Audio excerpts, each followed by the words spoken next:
পৃথিবীটা এমন একটা জিনিস যেখানে আপনার সামনে এক কথা বলবে, পিছনে আরেক কথা বলবে। তো যখন আপনার সময়গুলো অনেক খারাপ যাবে, তখন দেখবেন আপনার আপন বলতে কেউ কিন্তু পাশে থাকবে না। আর যেই আপনার সময় ভালো হবে, দেখবেন আপনার বন্ধু বান্ধবেরও অভাব হবে না। কিন্তু এজন্যই আমি বলি, যখন আমি আমার চোখের সামনে অনেক দেখা মানুষ আছে যারা কিনা সময় ভালো যখন ছিল, তখন ভাইরে ভাই তাদের আশপাশে যাওয়া যেত না। তাদের যে একটা স্ট্যাটাস, কি বলবো, এমন একটা ডিমান্ড দেখাইতো। তো তখন কিন্তু তারা মানুষকে মানুষই মনে করতো না, এত অহংকার। কিন্তু এটা কখনোই আমরা ভাবি না যে আমারও কিন্তু সময় খারাপ হতে পারে, তখন তারা আমাদেরকে কি মনে করবে। তো যাই হোক, এটা আমরা অবশ্যই কেউ কখনোই করব না, কারণ কার কখন সময় কেমন যায় কেউ বলতে পারি না। আর আমরা মেয়েদের তো দোষের এমনিতেই অভাব নাই। কারণ কি জানেন, যখন বাবার বাড়িতে ছিলেন তখন কিন্তু এই চিন্তা ভাবনা কোনোটাই আমাদের মাঝখানে ছিল না।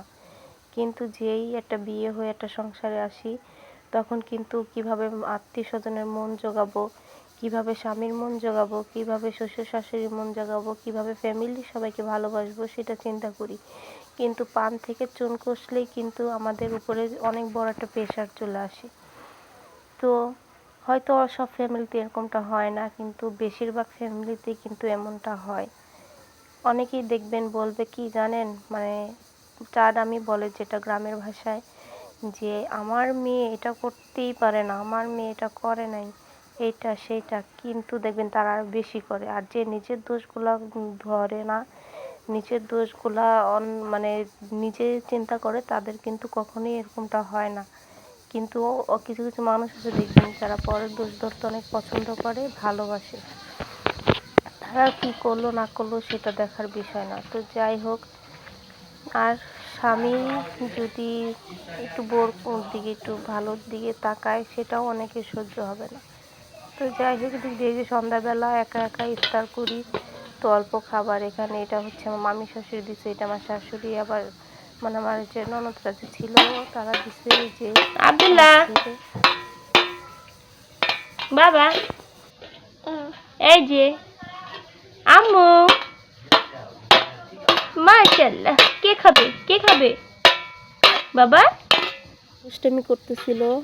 আর উপরে উঠাই না, উপরে উঠালে সব কিছু নোংরা করে ফেলে। আর এদিক দিয়ে এই যে দেখেন কচু শাক রান্না করেছি ইলিশ মাছের মাথা দিয়ে। আর এই যে ইলিশ মাছ রান্না করছি। আর এদিকে হচ্ছে আগের দিনের একটুখানি বেলে মাছ রান্না করা ছিল।